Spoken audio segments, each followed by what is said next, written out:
Timin që bëri në Kongresin Amerikan, Scott Bessent, I cili është sekretari I Ministri Ekonomisë, që po ta quajmë me termat shqiptar, ai tha që do t'i japim këtë ndihmë, termi që po përdoret është që do bëjmë currency swap, do të thënë ne do t'i japim dollar, do t'i blejmë dirhem Emirateve Arabe, dhe tha se nëse nuk e bëjmë këtë gjë, tha, se nuk janë vetëm Emiratet Arabe, por janë edhe vendet e tjera të xhirit, të cilat na kanë kërkuar dollar, se po nuk e bën këtë gjë, këto vende do të tërheqin fondet që këto vende kanë investuar në ekonominë amerikane dhe duke bler edhe borxhin amerikan. Pra amerikanët në këtë momente po përballen me një krizë jo vetëm ushtarake, ata nuk mundën që ta thyenin Iranin në një luftë konvencionale, por po përballen me një krizë masive ekonomike, ku jo vetëm bankat amerikane po vuajnë, por edhe aleatët e tyre, që amerikanët I kanë ndërtuar prej luftës së dytë botërore. Dhe duhet të kuptojmë, është ajo që po thoja më herët, domethënë Amerika nuk është Kina. Kina prodhon gjëra të konsumit. Amerika nuk është India apo Bangladeshi që prodhon rroba që ne veshim. Amerika nuk I shet gjë botës, përveç armëve që janë shumë shtrenjta, Amerika botës I shet naftë.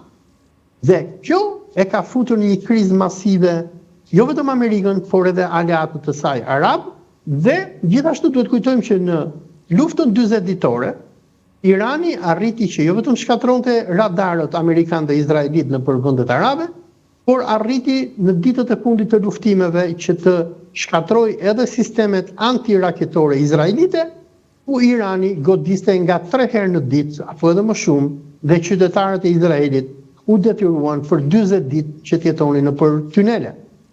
Ka lajme që Izraeli ka pësuar dëme, ka thënie, sepse lajme është e pamundur të penetrojnë. E vërtet? Dëme shumë të mdhaja, janë shkatruar porte, janë shkatruar rafineri nafte, janë shkatruar baza ushtarake dhe mbi të gjitha është shkatruar sistemi tyre antiraketor.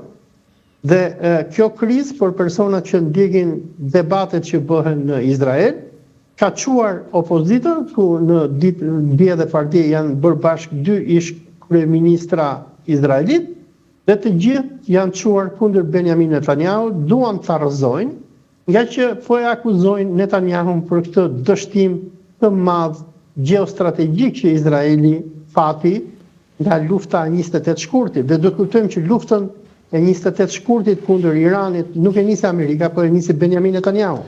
Ka edhe një statistikë që më çuditi në Limes, revizio politike italiane, ku kryeredaktori saj, drejtori saj, Lucio Caracciolo, më dha një shifër të frikshme. Do me thënë, në qofse në tetor izraelitët ktheheshin që të luftonin, të mobilizoheshin, sot 40% e qytetarëve të Izraelit mendojnë të emigrojnë. Mendojnë të emigrojnë dhe sigur tha edhe në një intervistë përpara disa ditësh ish agenti i CIA John Kiriakou, ata kanë filluar të blejnë prona masive në Greqi, në Kipro, edhe në Shqipëri, e që shumica e qytetarëve izraelit do ta kuptojmë që Izraeli është një vend emigrantësh. Ashtu sikur fjala bie, shumë shqiptar shkuan në vitet 90 dhe 2000 në Shqipëri, në SBA dhe në Kanada dhe në Gjermani, do ta kuptojmë që këta njerëz nuk kanë rrënjë me atë vend. Fjala bie sikur nesër të bjerë ekonomia e Kanadas, të gjithë qytetarët shqiptarë që janë në Kanada do lënë kuq e maç edhe do kthehen në vendin e tyre. E njëjta gjë është me izraelitët. Domethënë, ata janë emigrantët, janë njerëz që shkuan aty në të njëjtën kohë që ne shkuam në Itali edhe në Gjermani edhe në SBA, kur rap Bashkimi Sovjetik, që kushtet e jetës ishin të këqija në Rusi dhe vendet e Evropës lindore, por nëse ekonomia izraelite do shkatrohet, sikur po shkatrohet tani, shumë prej tyre po largohen. Kjo është arsyeja se edhe Shqipëria po mbushet plot me izraelit. Po, e vërtet, më kanë thënë që në ju kanë filluar blejnë shumë prona. Olsi, ndërkohë në Iran, klima duket sikur nuk ka, do më thënë, protesta, ka një lloj, siç ndodh zakonisht në rast të luftërës, një bashkim të popullsisë, një unitet të popullsisë me qeverinë?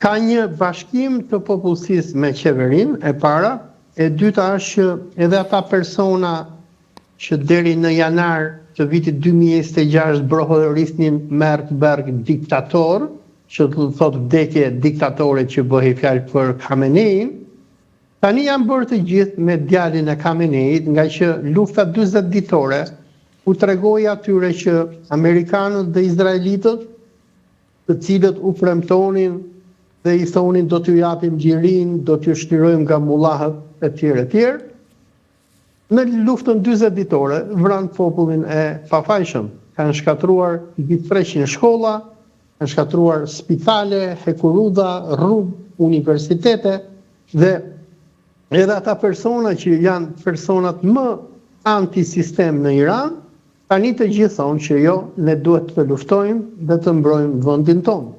Gjë e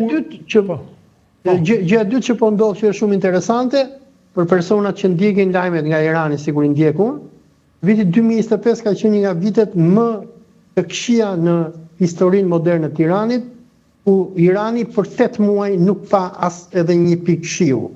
Gjatë luftës 40 ditore, Garda Revolucionare Iraniane, përveç se që ka shkatruar baza dhe porte në Emiratet Arabe, ka shkatruar edhe qendrën e mbledhjes së reve që amerikanët dhe izraelitët kishin ndërtuar në Dubai.